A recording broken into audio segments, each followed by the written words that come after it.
Hello students, इस chapter में हम परमाणुवीय भौतिकी अर्थात एटॉमिक फिजिक्स को पढ़ेंगे। इसमें सबसे पहले हम डाल्टन का परमाणु सिद्धांत को पढ़ेंगे, जिसके बेसिकली 5 पॉइंट्स हैं जिन्हें आपको ध्यान रखना है। देखिए, प्रत्येक पदार्थ छोटे छोटे कणों से मिलकर बना होता है। इन कणों को परमाणु कहते हैं। परमाणु अविभाज्य कण है तथा इसे ना उत्पन्न कर सकते ना ही नष्ट कर सकते हैं। एक ही पदार्थ के सभी परमाणुओं के भौतिक एवं रासायनिक गुण एक जैसे होते हैं। परमाणु स्थायी एवं उदासीन होता है। डाल्टन के अनुसार विभिन्न पदार्थों के परमाणु हाइड्रोजन के परमाणुओं से मिलकर बने होते हैं। ये 5 पॉइंट्स जॉन डाल्टन ने अपने परमाणु मॉडल में, जो परमाणु सिद्धांत है डाल्टन का, उसमें बताया है। सबसे पहले तो उन्होंने कहा कि इस ब्रह्मांड के सभी पदार्थ छोटे छोटे कणों से मिलकर बने हैं। इन छोटे छोटे कणों को उन्होंने परमाणु यानी एटम कहा। एटम के बारे में उन्होंने कहा कि ये अविभाज्य है, इनडिविजिबल है, ये डिवाइड नहीं हो सकता। हालांकि आज हम जानते हैं कि एटम डिवाइड होता है। एटम के अंदर आप जानते हैं न्यूक्लियस यानी नाभिक होता है, और नाभिक के चारों ओर ऑर्बिट्स होते हैं जिसमें इलेक्ट्रॉन चक्कर लगाता रहता है। ये फैक्ट हमें आज पता है, बट उस समय डाल्टन थ्योरी में ये नहीं बताया गया था। डाल्टन थ्योरी में कहा गया था एटम अविभाज्य है, एटम विभाजित नहीं होता है, ऐसा कहा गया था। इसे ना तो हम उत्पन्न कर सकते हैं ना ही नष्ट कर सकते हैं, ये बात भी कही गई है।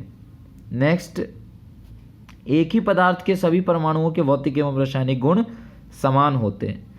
यानी एक पर्टिकुलर आप पदार्थ ले सकते हैं, जैसे कुछ भी, जैसे ये पेन ही है तो ये एक पदार्थ है, इसके अणु होंगे, इसके अंदर अणु के अंदर आप जाएंगे तो परमाणु मिलेगा। तो जितने ढेर सारे परमाणु मिलेंगे तो उन सभी परमाणुओं के जो केमिकल प्रॉपर्टी होगी, केमिकल जो प्रॉपर्टीज़ होंगी यानी रासायनिक गुण, और जो फिजिकल प्रॉपर्टी होगी यानी भौतिक गुण, वो सब एक जैसे होंगे। यानी शेप में सब एक जैसे होंगे, ठीक, साइज में एक जैसे होंगे, तो ये फिजिकल प्रॉपर्टी समान हो गया। और रिएक्टिविटी उन सब की, और इलेक्ट्रॉन त्यागने की या ग्रहण करने की या साझा करने की जो कैपेसिटी है वो सभी परमाणुओं की एक जैसी होगी, यानी केमिकल प्रॉपर्टी जो होंगे वो एक जैसे होंगे। नेक्स्ट, परमाणु स्थायी एवं उदासीन होता है। ये बात भी कही गई है कि एटम जो होता है वो स्टेबल होता है, स्टेबल, और न्यूट्रल होता है, न्यूट्रल यानी उदासीन होता है। और एक अंतिम बात ये कहा गया है कि विभिन्न पदार्थों के परमाणु, ये कहा गया है कि जितने भी अन्य पदार्थ हैं वो सब एक्चुअली में हाइड्रोजन परमाणुओं से मिलकर ही बने होते हैं। तो ये कहा गया है डाल्टन के परमाणु सिद्धांत में। नेक्स्ट जो टॉपिक है इसमें वो है जे थॉमसन का परमाणु प्रतिरूप। यानी हमने अभी पढ़ा डाल्टन्स मॉडल पढ़ा एटम का, उसी तरीके से जे थॉमसन का एटॉमिक मॉडल हमें पढ़ना है। नेक्स्ट हमारा ये टॉपिक है। जे थॉमसन वो फर्स्ट व्यक्ति हैं जिन्होंने सबसे फर्स्ट टाइम इस वर्ड को डिस्कवर किया, जिसे आप इलेक्ट्रॉन कहते हैं। यानी इलेक्ट्रॉन का डिस्कवरी जो है वो जे थॉमसन द्वारा ही हुआ है। इलेक्ट्रॉन को फर्स्ट टाइम जे थॉमसन द्वारा बताया गया, इलेक्ट्रॉन के बारे में। इस मॉडल को एक और नाम से जानते हैं, वाटरमेलन मॉडल। वाटरमेलन मॉडल, तरबूज के जैसे इसमें ये बताया गया है। कहा गया है जे थॉमसन के द्वारा कि जो भी एटम्स होते हैं वो सभी गोल होते हैं, शेप उनके गोल होते हैं, और इसका जो बॉडी है, ये फुल बॉडी जो है एटम का, ये पॉजिटिवली चार्ज्ड होता है, ठीक। और ये विभाज्य है, जैसा कि डाल्टन ने कहा था कि अविभाज्य है, लेकिन यहाँ पे जे थॉमसन ने कहा कि एटम जो होता है वो विभाज्य होता है। ठीक है, एटम के अंदर इलेक्ट्रॉन पाए जाते हैं, छोटे छोटे कण इलेक्ट्रॉन पाए जाते हैं, इलेक्ट्रॉन नाम दिया उन्होंने इन कणों को। और ये जो इलेक्ट्रॉन है इनको नेगेटिवली चार्ज्ड बताया। इस प्रकार से, और एक बात और कहा उन्होंने कि बॉडी पर जितना टोटल पॉजिटिव चार्ज होता है उतना ही इलेक्ट्रॉनों को मिलाकर आप टोटल इलेक्ट्रॉन पर जो चार्ज देखोगे तो सेम उतना ही नेगेटिव चार्ज होता है। इस प्रकार इनका भी ये मत था कि एटम जो होता है वो न्यूट्रल होता है, उदासीन होता है। ठीक है, डिफरेंट बात इन्होंने यही कहा, डाल्टन के से अलग जो इन्होंने डिफरेंट कहा वो ये कहा कि डाल्टन ने कहा था कि अविभाज्य होता है, इन्होंने कहा विभाज्य होता है। इन्होंने बताया कि एटम के अंदर छोटे छोटे कण पाए जाते हैं, उन्हें इलेक्ट्रॉन कहते हैं और वो नेगेटिवली चार्ज्ड होते हैं। उनको छोड़कर जो बॉडी शेष बच रहा है वो पॉजिटिवली चार्ज्ड होते हैं, और पॉजिटिव चार्ज और नेगेटिव चार्ज इक्वल होते हैं, इसलिए टोटल ये न्यूट्रल होता है। और ये वाटरमेलन मॉडल क्यों कहते हैं इसको वो समझिए। जो इलेक्ट्रॉन की पोजीशन बताया इन्होंने, एटम के अंदर जो इलेक्ट्रॉन के पोजीशन होते हैं वो ठीक वैसे होते हैं जैसे तरबूज में बीज होते हैं। आपने देखा है तरबूज में बीज, जनरली जो फ्रूट्स होते हैं उसके अंदर जो बीज पाए जाते हैं वो जनरली उसके सेंटर एरिया में पाया जाता है। बट इस तरबूज में होता ये है कि जो बीज होते हैं वो रैंडमली कहीं भी मिलते हैं। ठीक है, तो इसी तरीके से एटम में इलेक्ट्रॉन कहीं भी मिलेंगे, किसी भी पोजीशन पे रैंडमली मिलेंगे, ऐसा कहना था जे थॉमसन का। जे थॉमसन का ये मॉडल है, मैं आपको इसके पॉइंट्स दिखा रहा हूँ। देखिए जे थॉमसन का परमाणु प्रतिरूप। परमाणु 10⁻⁻10 मीटर रेडियस का धनावेशित गोला है जिसमें विभिन्न स्थानों पर इलेक्ट्रॉन उसी प्रकार व्यवस्थित होते हैं जैसे तरबूज में बीज या लड्डू में इलायची। परमाणु का समस्त द्रव्यमान एवं आवेश संपूर्ण गोले में एक समान रूप से वितरित होता है। परमाणु स्थायी एवं विद्युत उदासीन होते हैं, लेकिन इसका धनावेश इलेक्ट्रॉन के आवेश के तुल्य होता है। इस मॉडल को प्लम पुडिंग मॉडल भी कहते हैं। यह मॉडल गैसों के आयनीकरण, तापायनिक उत्सर्जन तथा विद्युत चुंबकीय विकिरणों के उत्सर्जन की व्याख्या करने में सफल रहा। तो ये 5 पॉइंट्स इसमें भी हैं। पहला पॉइंट, सबसे पहले इसमें ये कहा जा रहा है कि जो परमाणु का जो साइज बताया गया वो बताया गया, इसकी जो रेडियस है, रेडियस बताया गया r = 10⁻⁻10 मीटर कोटि का। नेक्स्ट बताया गया कि ये धनावेशित गोला होता है, जैसा कि मैं ऑलरेडी बता चुका हूँ। इसमें नेगेटिवली चार्ज्ड पार्टिकल्स पाए जाते हैं जिन्हें इलेक्ट्रॉन कहते हैं, और ये ठीक उसी प्रकार से इनकी स्थिति जो होती है ठीक उसी प्रकार से होती है जैसे कि तरबूज में बीज। परमाणु न्यूट्रल होता है और स्टेबल होता है। इसके अलावा बताया गया कि इस मॉडल को वाटरमेलन मॉडल कहते हैं, थॉमसन जे थॉमसन मॉडल भी कहते हैं। साथ के साथ इसको प्लम पुडिंग मॉडल भी कहते हैं। और गैसों का आयनीकरण, तापायनिक उत्सर्जन एवं विद्युत चुंबकीय विकिरणों के उत्सर्जन की व्याख्या करने में ये मॉडल सफल रहा है। गैसों का जो आयोनाइजेशन होता है, टेम्परेचर थर्मल इमिशन होता है, तापायनिक उत्सर्जन और इलेक्ट्रोमैग्नेटिक रेडिएशंस के जो इमिशन होते हैं उनकी व्याख्या करने में ये मॉडल पूरी तरह से सफल रहा है। जे थॉमसन मॉडल की जो कमियां हैं वो ये है कि ये जो मॉडल है ये अल्फा प्रकीर्णन को नहीं समझा सका है। तो याद रखिएगा, जे थॉमसन ने अल्फा प्रकीर्णन को नहीं समझाया है, ये जे थॉमसन मॉडल की कमी है। नेक्स्ट जो हमें पढ़ना है वो है रदरफोर्ड का, ये सबसे इंपॉर्टेंट है, रदरफोर्ड का अल्फा प्रकीर्णन प्रयोग। रदरफोर्ड का अल्फा प्रकीर्णन प्रयोग, इसमें गोल्ड लीफ यूज किया इन्होंने, स्वर्ण पत्ती, जिसकी मोटाई जो होती है बहुत कम होती है, 10⁻⁻7 मीटर थिकनेस है उसकी, किसकी, गोल्ड लीफ की, स्वर्ण पत्ती यूज किया है इसमें। स्वर्ण पत्ती पर अल्फा पार्टिकल्स की बॉम्बार्डिंग करवाया जाता है इसमें, इस मॉडल में रदरफोर्ड ने करवाया, और ZnS जिंक सल्फाइड की स्क्रीन पीछे लगाते हैं और उस पर कुछ ऑब्जर्वेशंस, कुछ प्रेक्षण रदरफोर्ड ने लिए थे, जिसके आधार पर कुछ निष्कर्ष निकाले जाते हैं। यही रदरफोर्ड के इस प्रयोग में हम देखने वाले हैं। रदरफोर्ड के इस मॉडल को स्टार्ट करने से पहले मैं कुछ एक्स्ट्रा फैक्ट्स हैं जो आपको बताना चाहूँगा।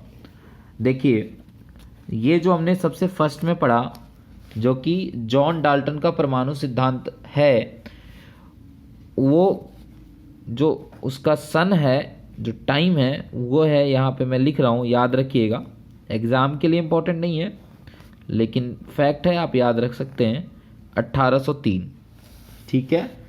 और ये जो मॉडल है जे थॉमसन वाला, ये 1838 इसका टाइम है। रदरफोर्ड ने जो मॉडल प्रस्तुत किया था गोल्ड लीफ एक्सपेरिमेंट वाला, ये आया था, काफ़ी बाद में आया ये, 1911 में। तो ये टाइम आप याद रखेंगे। इसके अलावा दो और पॉइंट्स हैं जो मैं आपको बता रहा हूँ। देखिए, अब तक एटम का साइज आपको बताया गया है, 10⁻⁻10 मीटर इसकी रेडियस होती है, और न्यूक्लियस जो अभी बताया जाएगा, न्यूक्लियस जिसे नाभिक कहते हैं, उसका जो साइज है, रेडियस है, उसका ऑर्डर आप याद रखेंगे 10⁻⁻15 मीटर। तो न्यूक्लियस यानी नाभिक की त्रिज्या जो होती है वो 10⁻⁻15 मीटर कोटि की होती है, जबकि परमाणु का साइज 10⁻⁻10 मीटर कोटि का होता है। यानी हम कह सकते हैं नाभिक जो है वो परमाणु के रेस्पेक्ट में 1,00,000 गुना छोटा होता है, या ऐसे कह सकते हैं कि परमाणु जो है वो नाभिक के रेस्पेक्ट में 1,00,000 गुना बड़ा होता है। चलिए हम स्टार्ट कर रहे हैं रदरफोर्ड का अल्फा प्रकीर्णन प्रयोग। तो सन 1911 में रदरफोर्ड और उनके कुछ सहयोगियों के नाम बताऊं मैं आपको, गाइगर और मार्सडन, ये दो नाम याद रखेंगे आप, ने एक महत्वपूर्ण प्रयोग किया जिसने यह प्रदर्शित किया कि परमाणु का जो जे थॉमसन मॉडल है वो पूर्णतः सत्य नहीं है। उसमें बताई गई बातें, जैसे कि परमाणु में इलेक्ट्रॉन ठीक उसी प्रकार से व्यवस्थित होते हैं जैसे कि तरबूज में बीज होते हैं, ये बात पूरी तरह से गलत है। और इसके अलावा पूरा का पूरा परमाणु का जो बॉडी है वो पॉजिटिवली चार्ज्ड होता है, ये बात भी सही नहीं है। परमाणु को पूरी तरीके से सॉलिड बताया गया था जे थॉमसन मॉडल में, जो कि इस मॉडल में हम देखेंगे रदरफोर्ड मॉडल में कि ये बात बिल्कुल गलत है। रदरफोर्ड मॉडल में हम जानेंगे कि परमाणु का मैक्सिमम हिस्सा 99% हिस्सा जो है, पार्ट है, वो पूरी तरह से खाली होता है, एम्प्टी होता है, ब्लैंक होता है, और बीच में सेंटर में बहुत ही कम एरिया में नाभिक स्थित होता है जिसकी डेंसिटी बहुत ज़्यादा हाई होती है, और केवल यही पॉजिटिवली चार्ज होता है और पूरा बॉडी पॉजिटिवली चार्ज नहीं होता, केवल ये पॉजिटिवली चार्ज होता है। आपको पता है इसके अंदर प्रोटॉन और न्यूट्रॉन पाए जाते हैं, तो न्यूट्रॉन उदासीन होता है और प्रोटॉन पॉजिटिवली चार्ज होता है, यानी ये टोटल नाभिक पॉजिटिवली चार्ज होता है, और इलेक्ट्रॉन ऑर्बिट्स में चक्कर लगाते रहते हैं और इलेक्ट्रॉन्स पर नेगेटिवली चार्ज पार्टिकल्स इलेक्ट्रॉन्स होते हैं। तो इस प्रकार से पॉजिटिव और नेगेटिव नेट जीरो होता है। तो ये मॉडल रदरफोर्ड ने बताया है ठीक है, जबकि जे थॉमसन ने कुछ अलग ही बातें बताई थी। तो इस मॉडल में जे थॉमसन द्वारा बताए गए मॉडल को इन्हांस किया गया है, इम्प्रूव करके सही बातें बताई गई हैं। तो इस मॉडल का जो प्रयोग का जो प्रायोगिक व्यवस्था है उसे मैं आपके सामने रख रहा हूं। देखिए, ये है प्रायोगिक व्यवस्था। ये जो आपको दिख रहा है, ये बॉक्स जो दिख रहा है, ये क्या है? ये सोर्स है, ये स्रोत है, स्रोत। ये जो जगह आपको दिख रहा है, ये सर्कल सा, ये कण स्रोत है। इसमें से कण निकलता है। कौन से कण निकलते हैं? हीलियम प्लस प्लस, यानी हीलियम 2+, जिसे हम अल्फा कण भी कहते हैं। ध्यान रखेंगे आप। देखिए, हीलियम के 2 इलेक्ट्रॉन जो होते हैं आउटर मोस्ट ऑर्बिट में, वो दोनों यदि बाहर निकाल लिए जाए तो ये हीलियम जो है वो प्लस यानी हीलियम 2+ हो जाएगा। और इसी को हम लोग कहते हैं अल्फा पार्टिकल, अल्फा कण। तो ये जो आपको दिख रहा है बॉक्स, ये अल्फा कण स्रोत है। इसमें से अल्फा पार्टिकल्स निकलते हैं। तो अल्फा पार्टिकल बिल्कुल स्ट्रेट फॉरवर्ड इसका मोशन होगा, गति होगा। तो जिस स्ट्रेट फॉरवर्ड पाथ पे ये चलेगा उसे हम एक किरण पुंज के रूप में मान सकते हैं। एक्चुअली इनको किरण पुंज के रूप में कंप्लीटली प्राप्त करने के लिए हम लीड की जो ईंटें होती हैं उनमें से गुजारते हैं इसको, अल्फा पार्टिकल्स को। तो ये ये अल्फा किरण पुंज, इलेक्ट्रॉन किरण पुंज नहीं, अल्फा किरण पुंज के रूप में ये बॉम्बार्डिंग इनकी होती है। कहाँ पर? तो प्लेटों पर, पत्तियों पर, लीफ पर। ये किसके लीफ हैं? तो ये गोल्ड लीफ है, स्वर्ण पन्नी या पत्ती। बेहद पतला होता है ये, मैं आपको बता चुका हूँ। 10⁻⁻7 मीटर कोटि की होती है इसकी मोटाई। इसके पीछे यहाँ पे ये दिखाया नहीं गया है, यहाँ पे एक स्क्रीन लगा हुआ होता है और वो स्क्रीन होता है ZnS का पर्दा, जिंक सल्फाइड का पर्दा होता है। और उसके पीछे सूक्ष्मदर्शी लगा के हम देखते हैं, ऑब्जर्व करते हैं कि क्या घटनाएं घटती हैं। तो बहुत ही सिंपल है, एक स्रोत है, उसमें से अल्फा कण निकलता है, उसे किरण पुंज के रूप में प्राप्त करने के लिए उसे लेड की ईंटों में से गुजारा जाता है और फाइनली उसकी बॉम्बार्डिंग कराई जाती है स्वर्ण पत्ती पे। और ऐसा करने पर कुछ घटनाएं घटती हैं। उन घटनाओं को ऑब्जर्व किया जाता है ZnS जिंक सल्फाइड के पर्दे पर। किसकी सहायता से? सूक्ष्मदर्शी की सहायता से। देखिए, अब तक जो मैंने आपको बताया है वही यहाँ पे लिखा गया है।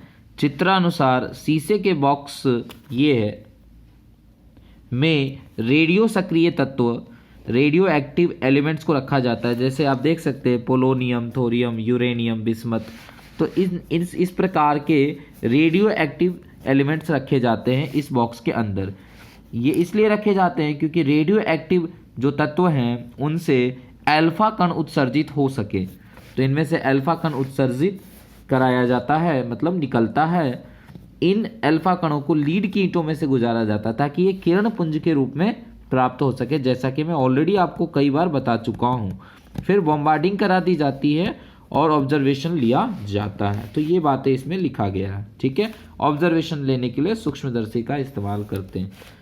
चलिए, जो ऑब्जर्वेशंस हमें मिले हैं, जो हमें देखने को मिला है, उन प्रेक्षणों को हम देखते हैं कि रदरफोर्ड ने क्या प्रेक्षण प्राप्त किए उस टाइम। तो उन्होंने देखा कि मैक्सिमम अल्फा कण बिना विक्षेपित हुए सीधे निकल जाते हैं। इसका साफ मतलब है कि परमाणु का अधिकांश भाग खोखला है, एम्प्टी है। अभी मैं इसको इस पेज पे अलग से समझाऊंगा आपको, ठीक है। पहले इसको पढ़ते हैं हम।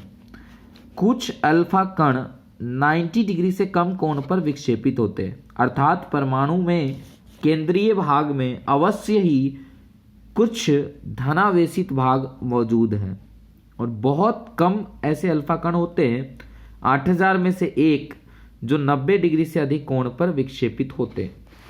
और चौथा जो है वो ध्यान से देखेंगे, लगभग 15,000 से 20,000 अल्फा कणों में से कोई एक अल्फा कण होता है जो अपने पथ पर पुनः वापस लौटकर आता है। यानी 180 डिग्री विक्षेप पाया जाता है। बहुत कम अल्फा कण 180 डिग्री पर प्रकीर्णित हो रहे हैं, अर्थात परमाणु का समस्त द्रव्यमान एवं आवेश एक छोटे से भाग में केंद्रित होता है जिसे नाभिक कहते हैं। इस पर नेट आवेश प्लस Ze होता है, जहाँ की Z परमाणु संख्या है। जो अल्फा कण ठीक परमाणु केंद्र अर्थात नाभिक के सीध में गति करता है, उस पर सर्वाधिक कूलाम बल लगता है, जिससे वह 180 डिग्री विक्षेप के साथ अपने पथ पर प्रकीर्णित हो जाता है। स्वर्ण नाभिक से अल्फा कणों का प्रकीर्णन कूलाम के नियमानुसार होता है। अतः कूलाम के नियम से स्वर्ण नाभिक एवं अल्फा कण के मध्य कूलाम प्रतिकर्षण बल F is equal to K Q1 Q2 by R square is equal to K ZE into 2E divided by R square. So F is equal to 2K ZE square divided by R square. अतः स्पष्ट है कि नाभिक के आसपास गुजरने वाले alpha कण इस पर अधिकतम प्रतिकर्षण बल लगता है तथा नाभिक से दूरी पर गुजरने वाले कणों पर अपेक्षाकृत कम प्रतिकर्षण बल लगता है। तो ये कंप्लीट स्टडी किया हमने। अब इसे हम समझते हैं क्या कहा जा रहा है। देखिए, सपोज करिए कि ये एटम है, परमाणु है। अब हमें नहीं पता कि ये एम्प्टी है, खाली है या भरा हुआ है, ये हमें नहीं पता। लेकिन जो ऑब्जर्वेशन एक्सपेरिमेंट में देखने को मिला, जो ऑब्जर्वेशन जो प्रेक्षण प्राप्त हुआ रदरफोर्ड को, वो ये देखा उन्होंने कि जो मैक्सिमम अल्फा पार्टिकल्स है ज़्यादातर वो सीधे निकल गए बिना विक्षेपित हुए, सीधे बिल्कुल मैक्सिमम, यानी ज़्यादा से ज़्यादा संख्या में तो सीधे ही निकल गए। इसका मतलब क्या है आप बताइए। यदि कोई पार्टिकल्स रास्ते में होता, यहाँ पे अगर ये सॉलिड होता ये एटम, तो ये सीधे जाता या टकरा के वापस बैक लेता या फिर इसकी डायरेक्शन में चेंजेस आते। क्योंकि ये पूरी तरीके से खाली होगा, मैक्सिमम एरिया इसका खाली रहा होगा, तभी तो बिना विक्षेपित हुए जो अल्फा पार्टिकल्स है वो सीधे निकल गए। तो ये ऑब्जर्वेशन हमें इस बात को कंफर्म करके बता रहा है कि परमाणु का मैक्सिमम एरिया एम्प्टी होता है, खाली होता है। तो ये बात समझ में आ गई। और बहुत ऐसे बहुत कुछ ही ऐसे अल्फा कण होते हैं जो कि विक्षेपित इस प्रकार से होते हैं। देखिए, यहाँ से आया और इस तरीके से, तो इनका विक्षेपण देखिए, आप देखिए 90 डिग्री से कम है। आप देख सकते हैं 90 डिग्री से कम विक्षेपित हुए ये। तो इनकी संख्या बहुत ज़्यादा नहीं होती, बहुत कम होती है। तो कुछ ही ऐसे कण होते हैं जो कि 90 डिग्री से कम से विक्षेपित होते हैं। और इसके बाद हम आपको बताया हमने कि 8000 में से सिर्फ एक ऐसा कण होता है, अल्फा कण, जो कि 90 डिग्री से विक्षेपित होता है। तो ये देखिए, ऐसे आ रहा था, ऊपर चला गया, या फिर आप इस तरीके से नीचे भी ले सकते हो। तो बहुत कम ही ऐसे कण हैं जो कि 8000 में से केवल एक ऐसा कण है जो कि 90 डिग्री से विक्षेपित हो रहा है। और 16000 में से एक कण है जो कि अपने पथ पर वापस लौट रहा है, यानी आ रहा है और वापस अपने ही पथ पर, देखिए ये इस तरीके से आया है और अपने ही पथ पर वापस लौट गया है। ऐसे 16000 में से सिर्फ एक ही कण होते हैं जो अपने पथ पर वापस लौट रहे हैं। अब इसका पूरे ये जो ऑब्जर्वेशंस जो मैंने आपको बताया, इसका मतलब क्या है, इसका मतलब समझिए। यहाँ इस एरिया में अवश्य ही एक हाई डेंसिटी वाला कुछ पॉजिटिव पार्टिकल अवश्य ही यहाँ पे मौजूद है। मैं क्यों कह रहा हूँ यहाँ पॉजिटिव पार्टिकल्स मौजूद है? देखिए, अल्फा पार्टिकल्स आ रहा है। Alpha particle means what? Helium 2+, यानी ये तो कन्फर्म है कि पॉजिटिव पार्टिकल्स आया है। अब अगर ये नेगेटिव होता तो बताइए, ये जो आ रहा है उसका इसके साथ अट्रैक्शन होता तो ये ऊपर की ओर जाता या इसकी ओर खिंचता? इसकी ओर खिंचना चाहिए था, जबकि एक्चुअली में ये तो ऊपर की ओर गया है। यानी यहाँ पे प्रतिकर्षण हमें देखने को मिल रहा है, आकर्षण नहीं। और ये पॉजिटिव है और हमने देखने को मिला यहाँ पे प्रतिकर्षण। इसका मतलब ये अवश्य जो यहाँ पे जिसे मैं कह रहा हूँ कि यहाँ पे हाई डेंसिटी वाला कुछ है, ये अवश्य ही पॉजिटिवली चार्ज्ड है, तभी तो ये आ रहे अल्फा पार्टिकल्स को रिपेल कर रहा है, यानी प्रतिकर्षित कर रहा है। तो ये बात स्पष्ट होती है कि यहाँ पे हाई डेंसिटी का कुछ है जो अवश्य है। हालांकि इसकी साइज बहुत कम है, क्योंकि अगर इसकी साइज बड़ी होती तो फिर ढेर सारे पार्टिकल्स विक्षेपित होते अपने पथ पर।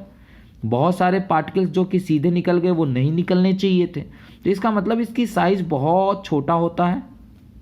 जैसा कि मैं ऑलरेडी आपको बता चुका हूँ कि नाभिक का साइज परमाणु के साइज के रिस्पेक्ट में 1,00,000 गुना छोटा होता है। तो ये बहुत छोटा होता है और ये इसकी तुलना में 1,00,000 गुना बड़ा होता है। तो ये कुछ निष्कर्ष हैं। हमने पता किया कि सेंटर में कुछ हाई डेंसिटी वाला, अब हाई डेंसिटी इसलिए कह रहा हूँ क्योंकि ये देखिए जो नाभिक से टकराया जो पार्टिकल वो अपने पथ पर वापस चला गया।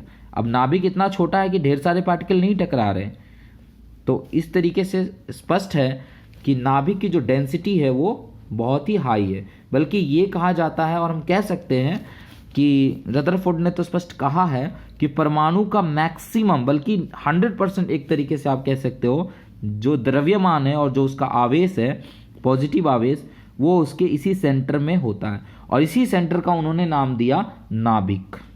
ठीक है, नाभिक नाम दिया। और इसके पास जो चार्ज होते हैं वो कितने होते हैं, तो ये होते हैं +ZE। देखिए एक फॉर्मूला है E = P = Z। ये फॉर्मूला याद रखिएगा, Z = P = E, यानी परमाणु संख्या, प्रोटॉनों की संख्या और इलेक्ट्रॉन की संख्या बराबर होती है। तो आपको पता है कि एक एटम में नाभिक के अंदर होता है प्रोटॉन और न्यूट्रॉन। न्यूट्रॉन पे कोई चार्ज होता नहीं है, तो प्रोटॉन पे चार्ज जो होता है वो पॉजिटिव होता है और वो E के बराबर ही होता है ना। देखिए P और E बराबर होते हैं संख्या में। और साथ के साथ इलेक्ट्रॉन पर चार्ज होता है -1.6 × 10⁻⁻19 कूलाम, जबकि प्रोटॉन पे जो चार्ज होता है वो E के बराबर ही होता है लेकिन प्लस होता है 1.6 × 10⁻⁻19 कूलाम। तो इसके अंदर होता प्रोटॉन है लेकिन उसके पास जो चार्ज होता है वो +E होता है एक के पास। और आपने पढ़ा है कि प्रोटॉनों की जो संख्या होती है वो परमाणु संख्या के बराबर होता है।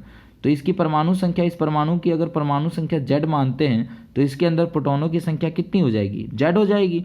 और एक प्रोटॉन पर आवेश होता है +E, तो Z प्रोटॉन पे कितना हो जाएगा, +ZE। तो ये इसका आवेश है। और इतना ही आवेश इलेक्ट्रॉनों पर होगा, लेकिन वो क्या होगा, नेगेटिव होगा। और वो इलेक्ट्रॉन कहाँ होंगे, ऑर्बिट्स में होंगे, वो चक्कर लगा रहे होंगे नाभिक के चारों ओर। तो ये कहानी है। चलिए इसमें एक और बात बताया जा रहा है, वो ये देखिए वो क्या है। इसमें कहा गया है कि ये हमारा एटम है, ये क्या है, नाभिक है। तो इसके पास टोटल चार्ज कितना है आप बताइए। इसके पास जो चार्ज है वो है +ZE। और बाहर से जो आ रहा है अल्फा पार्टिकल आ रहा है, ठीक है, कितना, अल्फा पार्टिकल मतलब हीलियम ++, यानी इसके पास चार्ज कितना है, 2E+ का। ठीक है। अब कहा गया है इस मॉडल में, अभी भी कहा गया था कि यहाँ पे क्या होता है, प्रतिकर्षण बल लगता है। इसलिए कुछ ऐसे होते हैं जिनमें कम विस्थापन होता है, कम प्रतिकर्षित होते हैं, अल्प विस्थापित होते हैं। अब जो बेहद ही नज़दीक आते हैं इसके, उनमें 90 डिग्री का विस्थापन होता है। और जो बिल्कुल सीधे में आते हैं वो सीधे लौट जाते हैं वापस। तो यहाँ पे प्रतिकर्षण होता है, स्पष्ट है। तो वो प्रतिकर्षण बल कितना होगा, तो दो आवेशों के बीच में लग रहा प्रतिकर्षण बल का फॉर्मूला आपने पढ़ा है कूलाम बल में, वो होता है F = K/Q1 Q2 / R²। अब इस हिसाब से K/Q1 कितना है, ZE Q2 कितना है, 2E / R²। तो ये हो जाएगा 2KZE² / R²। तो ये फोर्स है, ठीक है। और रदरफोर्ड के इस मॉडल से स्पष्ट है कि जो बिल्कुल नाभिक के आसपास से गुजरेंगे जो कण, वो क्या होंगे, ज़्यादा विस्थापित होंगे। ऐसा भी संभव है कि रिटर्न बैक भी कर सकता है, और जो दूर से निकलेंगे वो सीधे निकल जाएंगे। यानी दूर पर जो यहाँ से जो निकलेगा अल्फा कण, उस पर इसका प्रतिकर्षण बल बहुत कम लगेगा, बल्कि नहीं लगेगा, एक तरीके से नेग्लिजिबल होगा। जो अल्फा पार्टिकल यहाँ से गुजरेगा उससे इस नाभिक की दूरी ज़्यादा है, तो इस पर फोर्स ऑफ रिपल्सन बहुत ही नेग्लिजिबल होगा। लेकिन जो यहाँ से जाएगा उससे दूरी कम है, तो इस पर कुछ होगा, और जो बिल्कुल पास में होगा उसको तो ये 90 डिग्री से रिफ्लेक्ट ही कर रहा है। जो बिल्कुल इसके सीध में आ रहा है उसको तो ये रिवर्ट बैक ही कर रहा है, इतना ज़्यादा रिपल्सन हो रहा है। तो ये जो लास्ट लाइन यहाँ पे लिखी गई थी कि स्पष्ट है कि नाभिक के आसपास से गुजरने वाले अल्फा कण अधिकतम प्रतिकर्षण बल लगता है और दूर से उनको अपेक्षाकृत कम प्रतिकर्षण बल लगता है। ये मैंने अभी बताया आपको, और इसके जितने भी पॉइंट्स मैंने अभी पढ़े थे वो सब कुछ क्लियर किया मैंने। ऑब्जर्वेशंस स्पष्ट है, क्या ऑब्जर्व किया उन्होंने, और इस आधार पे कंक्लूजन भी स्पष्ट है। ऑब्जर्वेशन, बेसिक ऑब्जर्वेशन, मैक्सिमम सीधे निकल गए, इसका मतलब मैक्सिमम हिस्सा परमाणु का खाली होता है। कुछ होते हैं जो कि अल्प विस्थापित होते हैं, 8000 में से एक होते हैं जो 90 डिग्री से विस्थापित होते हैं। 15,000 से 20,000 में से अल्फा कणों में से सिर्फ एक ऐसे होते हैं जो कि अपने पाथ पर रिट्राइव करते हैं, रीबैक करते हैं, है ना, बैक चले जाते हैं।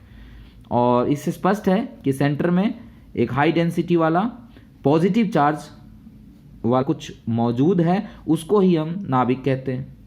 और नाभिक के चारों ओर ऑर्बिट्स में इलेक्ट्रॉन चक्कर लगाते हैं। Number of proton is equal to number of electron, और ये दोनों बराबर होते हैं परमाणु संख्या के। रदरफोर्ड का परमाणु प्रतिरूप सिद्धांत। तो फाइनली रदरफोर्ड के परमाणु मॉडल में जो हमने मुख्य जो पॉइंट्स पढ़े हैं वो इस प्रकार से हैं।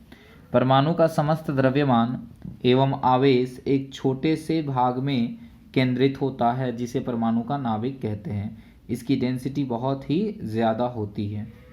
नाभिक पर आवेश प्लस ZE होता है, जहाँ की Z परमाणु संख्या है तथा उसकी त्रिज्या की कोटि 10⁻⁻15 मीटर की होती है। ये सेकेंड पॉइंट है। थर्ड पॉइंट है, नाभिक के चारों ओर 10⁻⁻10 मीटर त्रिज्या के खोखले गोले में ऋणावेशित कण इलेक्ट्रॉन वृत्ताकार कक्षाओं में चक्कर लगाते रहते हैं। फोर्थ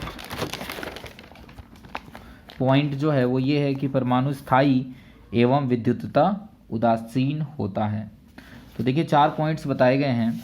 पहले पॉइंट में ये कहा गया है कि परमाणु का जो समस्त द्रव्यमान है, परमाणु का जो समस्त द्रव्यमान है वो इसके सेंटर में होता है, जिसे हम लोग नाभिक कहते हैं, न्यूक्लियस, और ये पॉजिटिवली चार्ज होता है। इसकी रेडियस जो बताई गई है वो बताई गई है 10⁻⁻15 मीटर कोटि का, ठीक। और इसके अलावा इसके चारों ओर इलेक्ट्रॉन जो हैं, जो कि ऋणावेशित कण है, वो विभिन्न कक्षाओं में चक्कर लगाते रहते हैं नाभिक के चारों ओर। और इसकी जो त्रिज्या होती है वो मैक्सिमम, जो उसका ऑर्डर बताया गया है वो बताया गया है 10⁻⁻10 मीटर कोटि का। तो ये एटम के बारे में बताया गया। एटम के बारे में बताया गया कि स्टेबल होता है ये, यानी स्थायी होता है। और ये भी कहा गया है कि ये न्यूट्रल होता है, यानी उदासीन होता है। यानी जितने पॉजिटिव चार्ज इसके पास होता है नाभिक के पास, उतना ही नेगेटिव चार्ज सभी इलेक्ट्रॉनों को मिलाकर होता है। यानी टोटल पॉजिटिव नेगेटिव इक्वल होने के कारण टोटल चार्ज जो होता है वो 0 होता है एटम का, इसलिए उसे हम लोग उदासीन कह सकते हैं। तो इलेक्ट्रॉन जो है वो ऋणावेशित कण है और वो नाभिक के चारों ओर विभिन्न कक्षाओं में चक्कर लगाते हैं। अब बात करते हैं नाभिक के पास टोटल चार्ज कितना होता है। तो मान लीजिए इस एटम का परमाणु संख्या Z है, तो आपको बताया गया है Z = P = E, यानी नंबर ऑफ प्रोटॉन जो होगा वो परमाणु संख्या के बराबर होगा, और एक प्रोटॉन पर +E चार्ज होता है। इसका मतलब नाभिक पर टोटल जो चार्ज होगा वो होगा +ZE, क्योंकि नाभिक के अंदर आवेशित कण केवल प्रोटॉन है, न्यूट्रॉन जो होता है वो उदासीन कण है। तो इस तरीके से नाभिक का टोटल चार्ज हो गया। इसके बाद हम बात करेंगे रदरफोर्ड का जो परमाणु मॉडल है उसकी क्या क्या कमियां रही हैं। तो बेसिकली 4 कमियों के बारे में यहाँ पर बताया जा रहा है, first, second, third and fourth. तो देखिए रदरफोर्ड ने कक्षाओं में इलेक्ट्रॉन के वितरण को नहीं समझाया था। कि जो आपने ये पढ़ा है ना डी एफ कि एस में मैक्सिमम 2, पी में मैक्सिमम 6, डी में मैक्सिमम 10, इस तरीके से जो आपने डिस्ट्रीब्यूशन पढ़ा है कि जो अलग अलग कक्षाएं होती हैं और उप कक्षाएं होती हैं, तो उसमें इलेक्ट्रॉन आपने पढ़ा होगा KLMN करके, इस तरीके से कक्षाएं होती हैं और ये उप कक्षाएं होती हैं। तो इनमें कितने इलेक्ट्रॉन मैक्सिमम पाए जा सकते हैं, इसके बारे में रदरफोर्ड ने कोई डिस्कशन नहीं किया था, कुछ भी नहीं बताया था। तो कक्षाओं में इलेक्ट्रॉन किस प्रकार से वितरित होते हैं, कितने इलेक्ट्रॉन मिलेंगे किसी कक्षा में या किसी उपकक्षा में, इसके बारे में डिस्कशन रदरफोर्ड द्वारा नहीं किया गया था। रदरफोर्ड ने बताया कि वृत्ताकार कक्षाओं में इलेक्ट्रॉन चक्कर लगाता है, जबकि वास्तव में ये कक्षाएं जो होती हैं वो दीर्घ वृत्ताकार होती हैं। तो रदरफोर्ड ने ऐसे कहा था कि ये नाभिक है, तो नाभिक के चारों ओर जो इलेक्ट्रॉन चक्कर लगा रहा है वो किन कक्षाओं में चक्कर लगा रहा है, तो वृत्ताकार कक्षाओं में चक्कर लगा रहा है। जबकि एक्चुअली बात ये है कि नाभिक के चारों ओर ये दीर्घ वृत्ताकार कक्षा में चक्कर लगाता है इलेक्ट्रॉन। दीर्घ वृत्ताकार यानी इलिप्स में चक्कर लगाता है, इलिप्टिकल पाथ में चक्कर लगाता है इलेक्ट्रॉन नाभिक के चारों, ना कि सर्कुलर पाथ में। तो ये चीज़ आपको ध्यान रखना है। नेक्स्ट, रदरफोर्ड के अनुसार परमाणु का स्पेक्ट्रम सतत होता है, जबकि एक्चुअल में ये डिस्क्रीट होता है। देखिए ये एक ग्राफ बता रहा हूँ मैं, देखिए ये एक ग्राफ है, तो ये जो मैंने ग्राफ बनाया है, सपोज कीजिए y है ये और x है, तो y x का फलन है।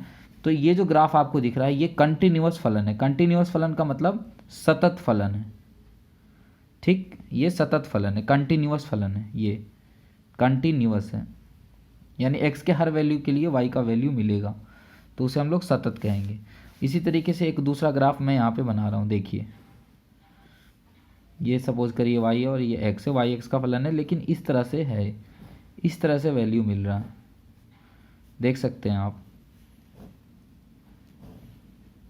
तो यहाँ पर देखिए इस तरह से बढ़ा है, फिर घटा है, फिर बहुत ही घटा है, फिर बढ़ा है, फिर बढ़ा, लेकिन x के हर वैल्यू पर y की वैल्यू नहीं मिल रही है। तो इस प्रकार के ये डिजिटल हो गया, ये एनालॉग हो गया, यानी ये जो वैल्यू है इसे हम डिस्क्रीट कहते हैं, डिस्क्रीट फंक्शन है। यानी यहाँ पे y जो है वो x का डिस्क्रीट फंक्शन है, जबकि यहाँ पे y जो है x का कंटिन्यूअस फंक्शन है, यानी ये सतत है और इसे हम लोग रैखिल कहते हैं, रैखिल, ठीक है। तो रैखिल होता है एक्चुअली में परमाणु का स्पेक्ट्रम, ना कि कंटिन्यूअस, सतत नहीं होता है, रैखिल होता है। जबकि रदरफोर्ड के हिसाब से जो परमाणु का स्पेक्ट्रम होता है वो कैसा होता है, सतत होता है। तो ये गलत बात है, ठीक है। तो ये कमी रही है रदरफोर्ड ने जो बताया था अपने परमाणु मॉडल में, उसमें। अब जो पहला है इसको हमें समझना होगा कि ये सबसे मेन जो कमी रही है रदरफोर्ड के परमाणु मॉडल में, उसे हम समझाते हैं। देखिए एक फैक्ट है कि यदि किसी फील्ड में, इलेक्ट्रिक फील्ड या मैग्नेटिक फील्ड में कोई आवेश यदि उपस्थित है, तो इस आवेश पर फोर्स लगता है, और उसके कारण यदि ऑपोजिट फोर्स लग रहा है, क्योंकि देखिए ये नेगेटिव चार्ज है, तो इलेक्ट्रिक फील्ड और मैग्नेटिक फील्ड के ऑपोजिट फोर्स लगेगा, ठीक है। यहाँ पे इलेक्ट्रॉन, देखिए यहाँ पर बात करते हैं, ये नाभिक है और इसके चारों ओर ये कक्षाएं हैं। इन कक्षाओं में इलेक्ट्रॉन जो है वो चक्कर लगा रहा है।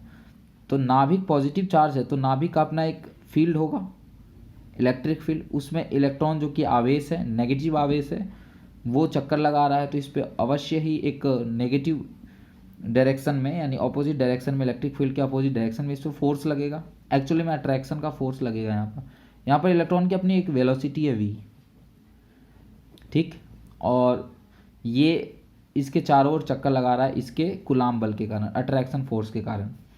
तो बेसिकली ये सर्कुलर मोशन में है, ये कोई ट्रांसलेशन मोशन में नहीं है, ये कोई स्थानांतरीय गति में नहीं है, ये घूर्णन गति में है, ये सर्कुलर मोशन में। तो सर्कुलर मोशन में बॉडी के पास या पार्टिकल के पास एक्सेलरेशन अवश्य होता है, यानी हम कह सकते हैं कि ये त्वरित अवस्था में है, क्योंकि वेग हो सकता है इसकी चाल ना बदल रही हो, लेकिन इसका वेग तो बदल रहा है, हर पॉइंट पे इसकी वेलोसिटी का डायरेक्शन तो बदल ही रहा है, इसलिए वेग में परिवर्तन तो हो ही रहा है। इसका मतलब इलेक्ट्रॉन यहाँ पे त्वरित है, और इलेक्ट्रॉन अगर त्वरित है तो, और इलेक्ट्रिक फील्ड में त्वरित है, तो इसका मतलब ये है कि इस पर फोर्स लगेगा और इसकी जो कैनेटिक एनर्जी है, या हम कह सकते हैं दूसरे शब्दों में इसकी जो स्पीड है वो समय के साथ घटेगी, ठीक।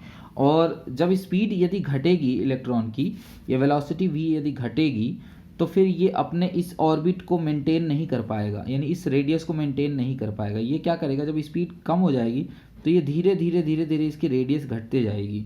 यानी कुछ मोशन मैं यहाँ पे दिखा रहा हूँ, इसका मोशन कुछ इस प्रकार से होना चाहिए। देखिए ये नाभिक है और ये इलेक्ट्रॉन है, जो कि पहले इस वर्ताकार कक्षा में चक्कर लगा रहा था इस तरह से। इसकी रेडियस कितनी है, तो इसकी रेडियस जो है वो है, मान लेते हैं r, और इसकी वेलोसिटी कितनी है, इसकी वेलोसिटी है v। तो v वेलोसिटी जब इसके पास था तब ये r को मेंटेन कर रहा था। लेकिन मैंने ऑलरेडी आपको समझाया कि इलेक्ट्रॉन एक आवेश है, इलेक्ट्रिक फील्ड में ये त्वरित है, क्योंकि सर्कुलर मोशन में तो त्वरित है। तो त्वरित है तो इस पर क्या होगा, इस पर फोर्स लगेगा और उसके कारण इसकी कैनेटिक एनर्जी अपोजिट डायरेक्शन में फोर्स लगेगा, जिसके कारण इसकी कैनेटिक एनर्जी घटेगी, अर्थात स्पीड घटेगी। तो स्पीड घटेगी तो फिर ये रेडियस भी घटना चाहिए। तो इसका जो मोशन होगा ये इस तरीके से अपने सर्कुलर मोशन को मेंटेन नहीं कर पाएगा, जबकि एक्चुअली में इसका इस तरीके से आप देखिए रेडियस घटता चला जाएगा। देखिए रेडियस घटता चला जा रहा, और एक स्थिति ऐसी आनी चाहिए जब इसको नाभिक के अंदर चला जाना चाहिए। तो इस तरह से ऐसा होना चाहिए था, ठीक। लेकिन इन चर्चाओं जो हमने अभी अभी चर्चा की, इन बातों की कोई चर्चा रदरफोर्ड ने नहीं कहा। यदि रदरफोर्ड की मान के चले तो उस हिसाब से ऐसी घटना होनी चाहिए थी, स्पीड घटनी चाहिए थी और रेडियस कम होते होते होते एक समय ऐसा आना चाहिए जब ये नाभिक के अंदर इलेक्ट्रॉन को गिर जाना चाहिए था। और इस अगर ऐसा होगा तो हमारा जो एटम है, जो हमारा परमाणु है, वो अस्थायी हो जाएगा, नाभिक जो अस्थायी हो जाएगा, नाभिक जो है वो अनस्टेबल हो जाएगा। जबकि ऐसा कुछ होता नहीं है। तो इसका मतलब रदरफोर्ड, ये इस पर्टिकुलर मैटर को समझाने में रदरफोर्ड असफल रहे थे। तो ये भी एक बहुत बड़ी कमी है रदरफोर्ड के इस परमाणु मॉडल की, ठीक है। तो इस प्रकार से हमने रदरफोर्ड का जो परमाणु मॉडल है उसे हमने कंप्लीट कर लिया है। हमने इसके जो बेसिक्स प्रायोगिक व्यवस्था थी उसे हमने समझा है। 1911 में ये मॉडल प्रस्तुत किया गया था। इसके ऑब्जर्वेशंस हमने समझे कि क्या क्या ऑब्जर्वेशन रदरफोर्ड ने प्राप्त किए थे, और उसके आधार पे जो निष्कर्ष प्राप्त हुए उनको भी हमने डिस्कस किया। जो फाइनल फार्मूला निकल के आता है, ये जो बल का फॉर्मूला है वो F = 2kZe² divided by r²। ये कौन सा बल है, तो ये जो अल्फा कण है, यानी 2+, हीलियम 2+, उसके और नाभिक, जो स्वर्ण नाभिक है जो इस प्रयोग में लिया गया है, जिसका उपयोग किया गया है, तो स्वर्ण पत्ती के नाभिक और अल्फा कण के मध्य जो कूलाम बल लग रहा है उसका ये फॉर्मूला है। और हमने नाभिक के बारे में समझा कि नाभिक की डेंसिटी बहुत हाई होती है और उसके पास चार्ज प्लस Ze होता है। साथ ही साथ हमने फाइनल इसको 4 जो इसके मुख्य पॉइंट्स हैं उनको हमने देखा रदरफोर्ड मॉडल में, कि 4 बातें फाइनली बताई गई हैं, उसका डिस्कशन किया है और 4 कमियों को समझा है हमने रदरफोर्ड मॉडल की। तो अब तक हमने जॉन डाल्टन का जो परमाणु मॉडल है, जो सिद्धांत है, उनके पॉइंट्स को देखा। इसके बाद हमने जे थॉमसन का जो परमाणु मॉडल है, जे थॉमसन वो प्रथम व्यक्ति हैं जिन्होंने इलेक्ट्रॉन की खोज की थी। सबसे पहले इलेक्ट्रॉन के बारे में जे थॉमसन ने बताया था, और ये भी बताया था कि परमाणु विभाज्य है। जैसा कि पहले मानना था कि परमाणु अविभाज्य है, तो इस भ्रम को दूर किया जे थॉमसन ने। उसके बाद फाइनली जो सबसे इम्पोर्टेंट मॉडल रहा है और सबसे हम कह सकते हैं कि परमाणु के सिद्धांत को समझने के लिए सबसे इम्पोर्टेंट जो वाइटल जो रोल प्ले करता है वो रदरफोर्ड का ये जो प्रयोग था, तो इसको हमने कंप्लीट कर लिया है। इसके बाद जो सबसे लेटेस्ट में जो मॉडल आया है परमाणु मॉडल, वो है नील्स बोर का परमाणु मॉडल। और इस चैप्टर में बेसिकली हमें बोर मॉडल को ही डिटेल में समझना है, क्योंकि जो सबसे फैक्ट और जो साइंटिफिक बातें हैं, जो सबसे एक्चुअल वास्तविक जो बातें हैं परमाणु से रिलेटेड, और परमाणु स्पेक्ट्रम से रिलेटेड स्पेक्ट्रम के बारे में इससे पहले के जो वैज्ञानिक हैं उन्होंने ज़्यादा डिस्कशन नहीं किया है, लेकिन नील्स बोर ने स्पेक्ट्रम को, हाइड्रोजन स्पेक्ट्रम को काफ़ी डिटेल में समझाया है। तो उससे भी हम लोग इस चैप्टर में पढ़ना है, और बेसिकली इस चैप्टर में हम लोग बोर मॉडल ही पढ़ते हैं, आप ये मानकर चल सकते हैं। ठीक है स्टूडेंट्स, आज के इस वीडियो में हम लोग रदरफोर्ड के परमाणु मॉडल तक ही पढ़ेंगे। जो हमारा नेक्स्ट वीडियो होगा उसमें हम लोग नील्स बोर के परमाणु मॉडल को डिटेल में डिस्कस करेंगे। तो स्टूडेंट्स, इस वीडियो में बस इतना ही। नेक्स्ट जो वीडियो होगा वो नील्स बोर के मॉडल पे आधारित होगा, नील्स बोर के परमाणु मॉडल पे आधारित होगा। और आप लोगों से निवेदन है कि आप लोग चैनल को सब्सक्राइब कर लीजिए, वीडियो को लाइक शेयर कीजिए अपने दोस्तों में, और बेल आइकन को प्रेस कर लीजिए, जिससे कि नोटिफिकेशन जो हम नए वीडियोस डालेंगे इस चैनल पे उसके नोटिफिकेशन आपको सबसे पहले मिल जाएगा।